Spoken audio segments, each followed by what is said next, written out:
Hello and welcome into another episode of Locked On Wolves. This is the post-game podcast. The Timberwolves just fell to the Los Angeles Lakers by 5 in LA. Tonight on the show, we're going to break it all down. This is a really interesting game. Of course, the Wolves still shorthanded with no Towns and no Russell. And the Lakers have LeBron, but no Anthony Davis. This was really kind of a battle of, I guess, supporting casts, you could call it. The Lakers got beat up early by the Timberwolves and, well, really throughout the game in the paint on the boards, but they made adjustments late to slow the Timberwolves down in the fourth quarter. And ultimately, LeBron was too much, really, on both ends of the floor, especially defensively late in this game. We're going to break the whole thing down, key takeaways, individual studs and duds. It's all upcoming today on Locked On Wolves.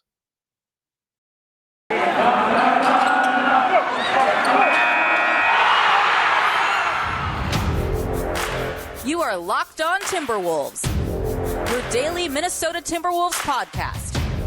Part of the Locked On Podcast Network. Your team every day.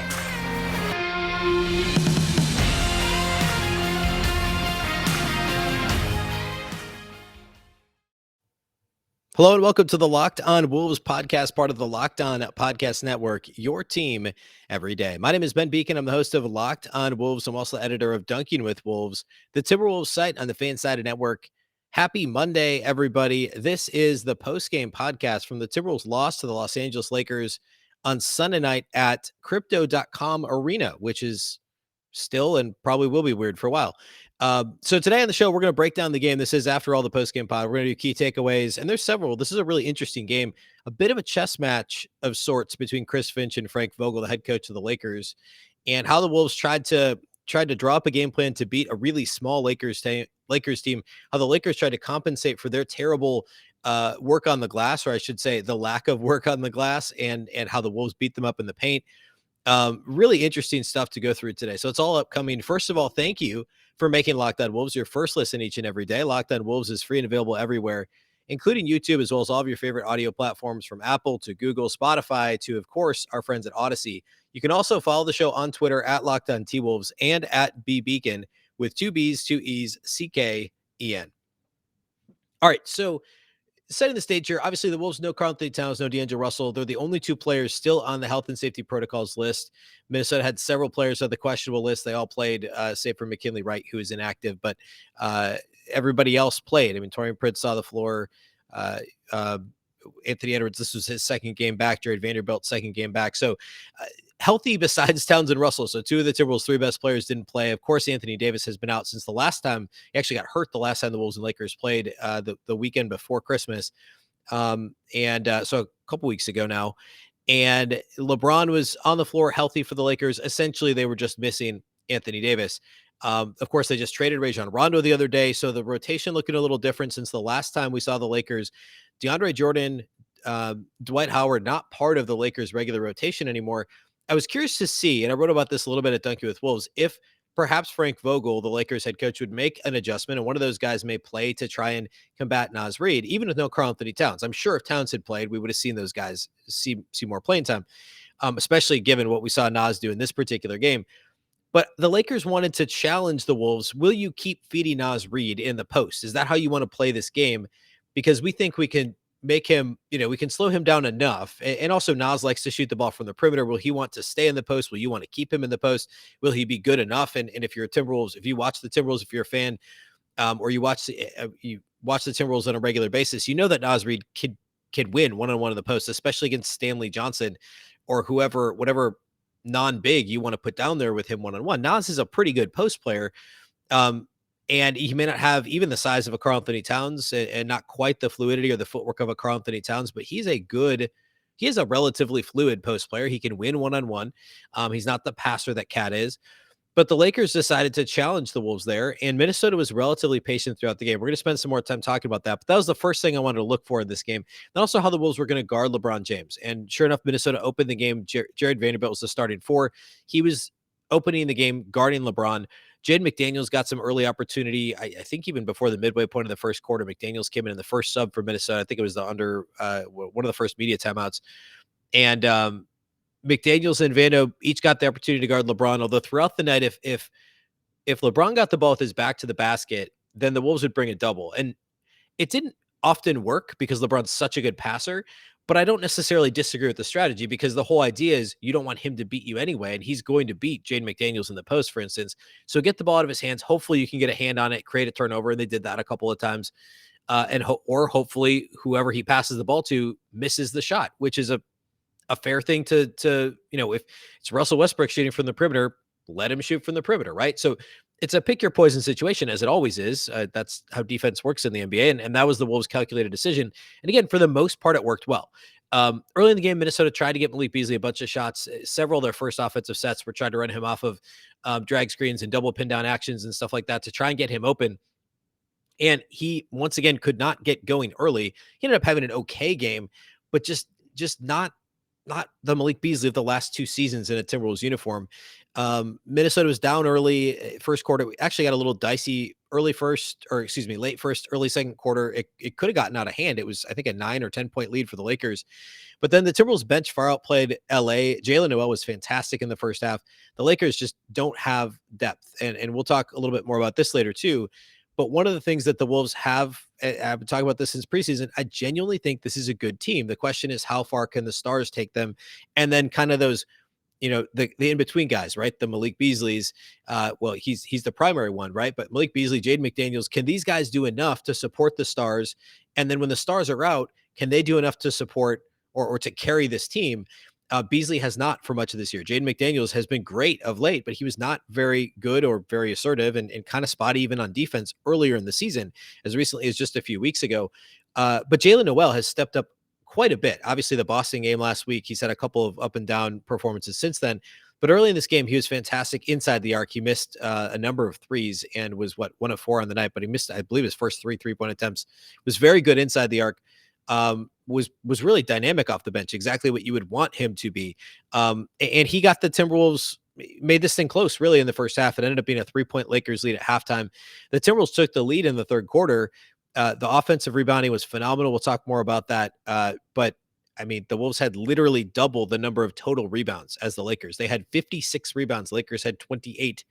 That's twice as many rebounds. They had 20 offensive rebounds. Lakers only had 4 offensive rebounds. The Timberwolves had a greater than 2-1. It was almost a 3-1 advantage in second chance points. The third quarter is when that really made a difference. And Minnesota actually went up 2 going to the fourth. They built a multi-possession lead in the first 2-3 minutes of the fourth quarter. But then the Lakers made some adjustments. They put LeBron James on Naz Reid for the first time in the game.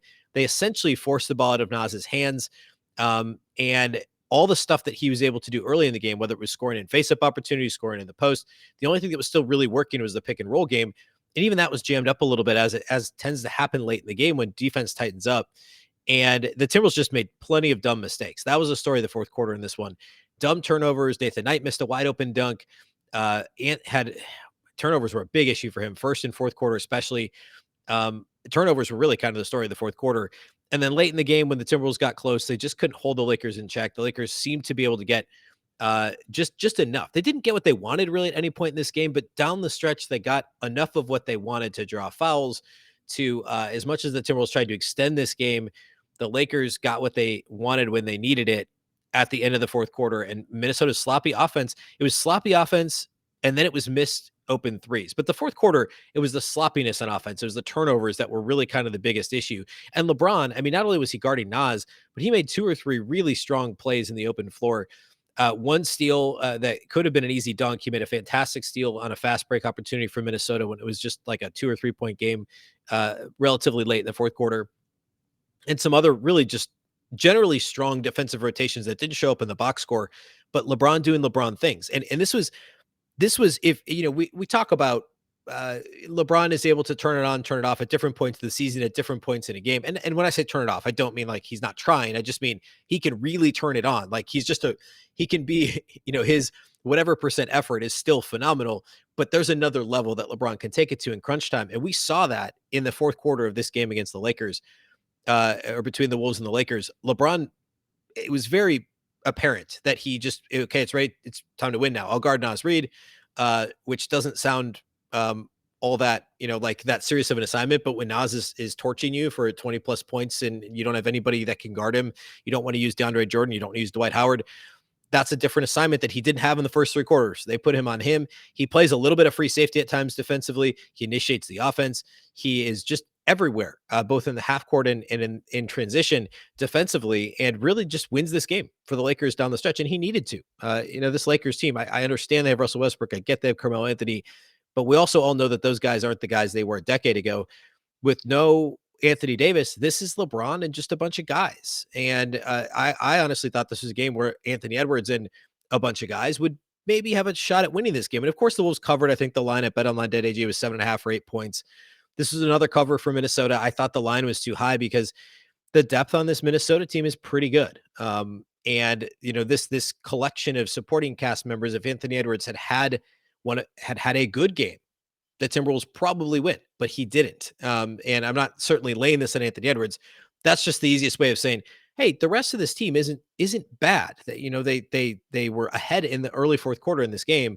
They just couldn't figure it out offensively with no Towns and no Russell down the stretch. And we'll talk a little bit more about that next. I want to question a couple of things rotation related here in just a minute. So we'll get to that momentarily. First, though, let's talk about our friends at Built Bar.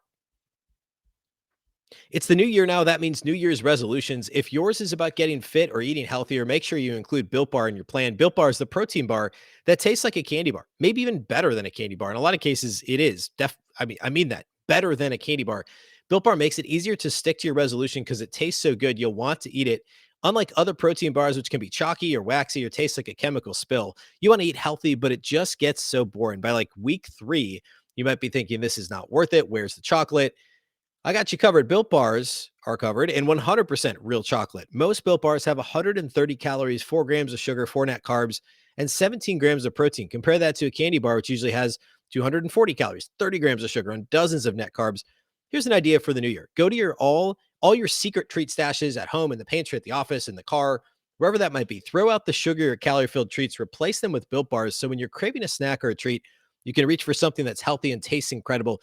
Even if you're not a huge fan of working out, you can at least eat something that tastes good and is good for you. That way, when you enjoy a delicious Built Bar, you can almost count it as a workout. Plus, there's so many flavors to choose from: coconut almond to peanut butter brownie, raspberry, cookies and cream, salted caramel, mint brownie, and many, many more. In fact, Built is always coming out with new limited time flavors. So check out Built.com often to see what's new. Go to Built.com, use promo code LOCK15, get 15% off your order.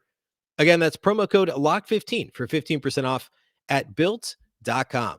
Key takeaways from Wolves Lakers. Number one, let's talk about Anthony Edwards. So obviously this is his second game back from the health and safety protocols list. I know he said that he felt fine the whole time he had COVID. I think he said he had no symptoms is what he told the media.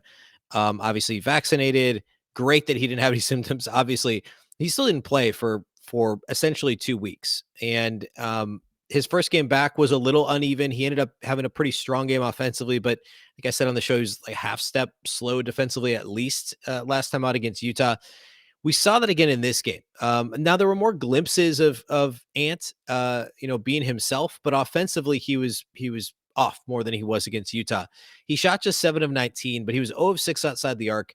He went through these early in the game. It was turnovers, right? He committed, I think it was 4 turnovers in the first half. He committed 2 personal fouls before the end of the first quarter and had already committed 4 turnovers at that point. Had a couple of nice moves to the basket, but besides that, I mean, he wasn't getting foul calls early and just was a little bit off. Turned it over in pick and roll game, turned it over in transition. Then late in the game, things started to pick up for him. He had 2-3 real nice reverse layups at the basket over the course of the game. Had a couple of other really great moves.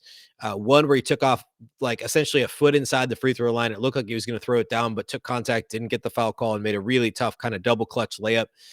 And I mean, on the one hand, he should have gotten to the free throw line more in this game. He did not get enough free throw opportunities for how much contact he was taking. On the other hand, basically the entire middle portion of the game, it seemed like he just kind of decided to do the thing where he when he gets the ball in the half court, he hangs out on the perimeter and launches a 3.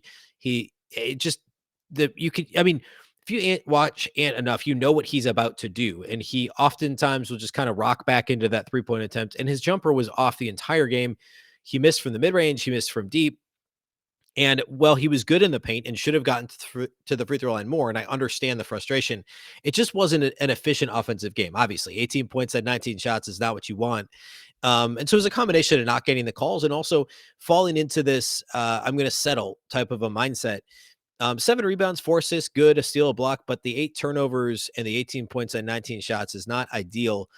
Certainly not putting this all on Ant. I just thought it was notable to point out the kind of night he had, and also early in the game, it was just he just didn't play well in the first quarter. It was sloppy. The turnovers, there were a couple of bad turnovers late. Of the 8, I'm pretty confident 6 or 7 of the 8 were early in the first quarter or late in the fourth quarter. He did not start or finish well. And yet there were still some of these spectacular drives to the basket mixed in. And hopefully he finds his rhythm. And maybe even tomorrow, playing 2 games in 2 days in the same building, not having to travel. Who knows? Maybe that'll help with Ant, getting back to himself a little bit more quickly. The second thing was the Wolves' game plan in sticking with Naz Reid. I thought it was fantastic. We'll talk more about Naz, of course, in the studs and duds segment as we need to.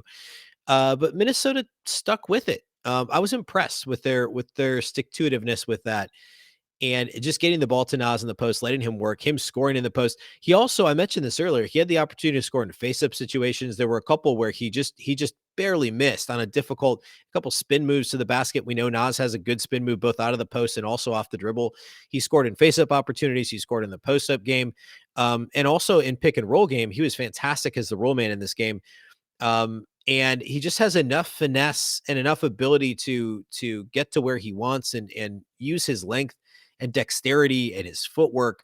It's just a really good Naz Reid game. And we saw both 2 years ago, the first COVID shortened season, 19 to 20, and a little bit last year when Towns went out, that Naz can be overexposed a little bit as a starter at times, depending on the matchup. This was the type of game where Naz can do all the things that he can do and with success. I mean, he dropped to 23 and 11 in 30 minutes, didn't really get into foul trouble.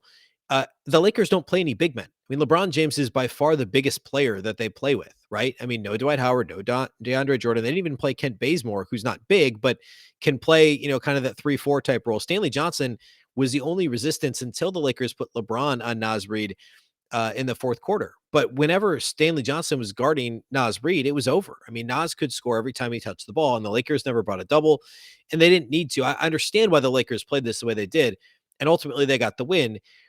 But it was a little bit like playing with fire because we all know that Naz Reid can score in one-on-one situations, and if you put Stanley Johnson on him, I mean, he's going to score more often than not. And so kudos to the Timberwolves for sticking with it. I actually think they played this pretty well. I don't know that you could have really gotten him many more touches. Putting LeBron on him in the fourth quarter was really smart by the Lakers. The Wolves should have seen that coming, and I don't know exactly what the adjustment should have been. But there were 2-3 possessions where it was just like, okay, this isn't going to work out the same way as it did when Stanley Johnson was guarding me. And they kind of aborted the mission at that point when it came to getting the ball to Naz, and understandably so. But for at least the first 3 quarters, it made a lot of sense for Minnesota to run the offense through Naz Reid, and he played well. I mean, he missed all 4 of his 3-point attempts, a couple of them pretty badly. He probably could have gotten to the free throw line more than 4 times. I think we go up and down the lineup and say, Wolves could have gotten more free throw attempts, but that's a theme we've seen all season. The Lakers, by the way, shot 13 more free throws than the Timberwolves. Go figure. That's been a consistent theme all season. But overall, impressive execution of the offensive game plan for the most part until late in the game for Minnesota, and also a good game for Naz Reid. My third takeaway is related to the rotation and adjusting to the Lakers' adjustments. I mentioned LeBron guarding Naz late. The Timberwolves just kind of by default went to essentially the starters with Jaden McDaniels mixing in place of Patrick Beverley at times. I think briefly him and Vanderbilt were on the court. Yeah, him and Vanderbilt were on the court without Beverley. I think briefly they were on the court together without Anthony Edwards, very briefly. But for whatever reason, Malik Beasley was seemingly always on the court for the Wolves. He was second in minutes, 37 minutes played in this game, but he wasn't very effective. Malik scored 16 points and 18 shots, 6 of 18 shooting, another 33% shooting night for Malik. 4 of 11 outside the arc is fine, right? I mean, that's we'll take that. But when you when you shoot 2 of 7 inside the arc, you grab 1 rebound in 37 minutes and have 0 assists, and don't play well defensively. I mean, what do we do with that? And my question would be, at what point, especially a depleted team with no Karl-Anthony, I shouldn't say depleted, missing 2 of your 3 best players and no Towns and no Russell. At what point does Jalen Noel get some of those minutes? Now, I've advocated for Beasley to be a starter for a long time, and I still would argue that he's better as a starter than a reserve. And I'm not simply just, You pull those numbers, and there's obviously so much more context that goes with it. The Beasley is a starter, Beasley is a reserve. Talked about this a few days ago, last week or something. That yes, those numbers are better with Beasley as a starter, but it's not quite that simple because there's additional context as well that comes with why he's starting, why he's coming off the bench, who he's starting with, who he's coming off the bench with. There's a lot of factors that play into it. But at what point does Malik Beasley, who's not playing all that well in this particular game, do you just give his minutes to Jaylen Noel, who's been money when he's on the court, especially in this game? 7 of 10 shooting for Noel, 17 points, 4 rebounds, 2 assists. He's not the same player as Malik Beasley. I get that. I've talked about that quite a bit on the show. Malik Beasley's catch and shoot guy. He's transition guy. Jaylen Noel he's like a mix between Anthony Edwards. I think he's more of an Anthony Edwards, D'Angelo Russell mix than he is anything like Malik Beasley. But in theory, he'll get you the same result in a different way. And a Wolves team with no D'Angelo Russell needs that hybrid player. They need that Jaylen Noel more than they need Malik Beasley to catch and shoot. When the defense knows almost immediately, oh, the Wolves are running a double pin down, obviously it's for Malik Beasley. This is the action they're going to try and run. He's the only guy on the court that's going to catch and shoot at a high clip, or theoretically should, that the Wolves would run this action for. It's very clear what Minnesota's trying to do, and the Lakers did a very good job of guarding it. There was no additional adjustment for Minnesota, and I would have wanted to see Jaylen Noel on the court when you're trying to make up those additional possessions, either instead of Beasley. You could argue you put him out there instead of Beverly. Obviously, you lose a lot defensively, and Pat Bev was very good in this game, so I don't know that I would have done that here. But depending on the matchup, maybe.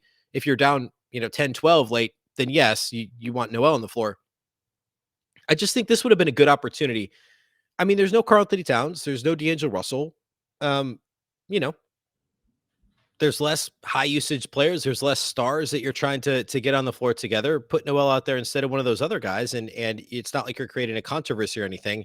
This would have been a good opportunity to try that as in a game that he was playing so well. So that's what I would have done differently. And I don't take exception very often to head coach Chris Finch's rotation decisions. I think he does a phenomenal job, but that's one thing I would have tried in this game, and it would have been entertaining to see.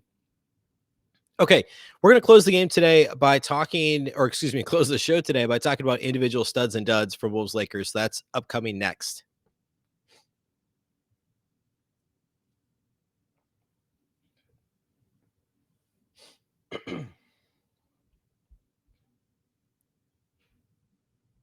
All right, individual studs and duds.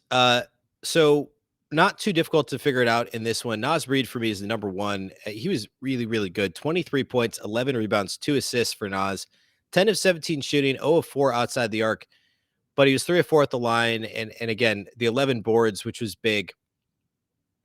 He did have 3 turnovers, 4 fouls, but it never really felt like, it wasn't an ultra, it was just a solid Naz game. I mean, I talked about this quite a bit already, but he scored at every level, post up opportunities, face up opportunities as the roll man, set good screens for much of the night, was a big part of why pick and roll game was working so well for the majority of the game. And defensively, he was fine. I mean, he essentially was the Lakers don't run anything, and nobody posts up on the Lakers except for LeBron James. And so, the defensive assignment here was a little bit different for Naz than we'd see at a typical night. I thought all the way around, he played a really solid game. Number 2 for me, Jaylen Noel. Just talked quite a bit about him last segment. 17 points in 22 minutes, just 10 shots to get his 17 points. And he only made 1 3. This wasn't just a raining 3-pointers game. In fact, his 3-point shot was ugly. 2 of his 4 misses were bricks, just kind of banging off the backboard. He may have even had an air ball mixed in there. But 17 points, 4 rebounds, 2 assists, and a steal in 22 minutes. He initiated a little bit of offense. Jordan McLaughlin only played 6 first half minutes, and so Noel played a little bit of a point guard in the second half, and it was good. Again, 2 assists, only 1 turnover in 22 minutes.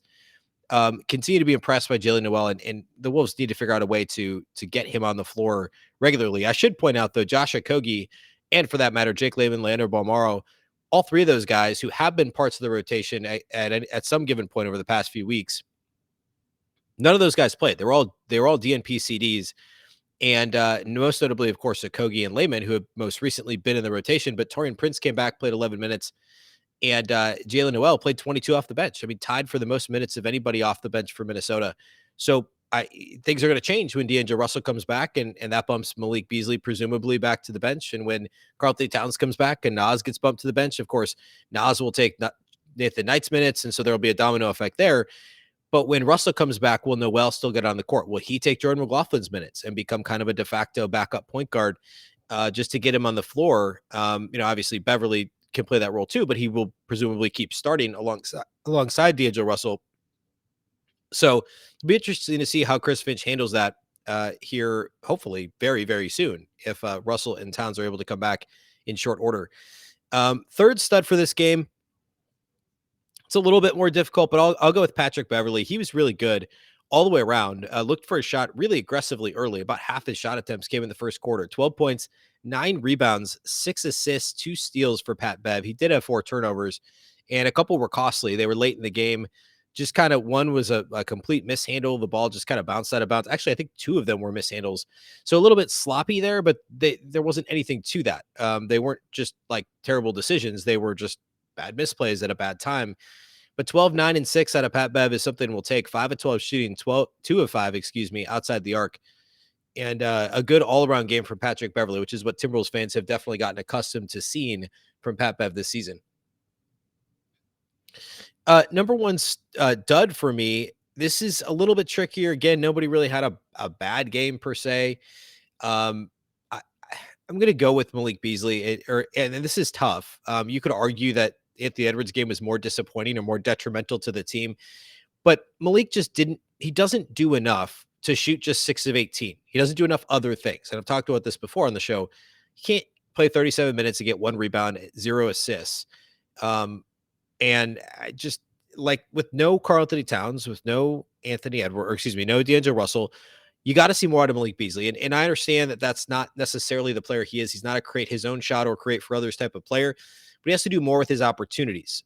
Whether that's he shot 2, 3, 4 mid-range jumpers in this game, and he missed a shot at the rim. This was just kind of a loosey-goosey game from Malik. And while he was okay outside the arc, 4 of 11 is fine. You just need a little bit more out of him in a game like this. And I mean, either him or Ant, one of them needed to step up a little bit more. Timberwolves only lost by 5. They were leading in the fourth quarter of this game. And in a game when you literally double up the other team on the boards, you dominate them in the paint. Naz Reid does the cat thing and gets a double-double. I mean, you feel like you should have a shot to win. And they did. They just weren't able to pull it out because they didn't get enough from the 2 guys that were supposed to be their top scorers in this game, and Ant and Malik Beasley. All right. That's really all we have today. Of course, the Wolves play the Clippers. They turn around and play the Clippers Monday night. So we'll have a post-game pod for Tuesday's show following the game Monday. By the time that posts, it will be Tuesday because that's a 9:30 p.m. Central tip against the Clippers at crypto.com arena. I think it is. I think I got it right early. Crypto.com arena on Monday night against the Clippers. So we'll talk all about that game following the tilt against the Clippers, and of course shows all week, Monday through Friday. And it's a busy week for the Timberwolves now here, starting the week with the back-to-back. So thank you to those of you that do listen regularly, and that those of you that make Locked On Wolves your first listen each and every day. Of course, the show is free and available everywhere, including YouTube, also everywhere on the various audio platforms, Apple, Google, Spotify, the all-new Odyssey app. You can also follow on Twitter at Locked On T-Wolves and at Beecken with 2 B's, 2 E's, CKEN. That's all we have for you today. Thanks again for listening to Locked On Wolves, of course, part of the Locked On Podcast Network. Remember, the Locked On Network is your local experts on all the biggest stories. Once again, I'm Ben Beecken. This is the Locked On Wolves podcast, and we'll catch you next time.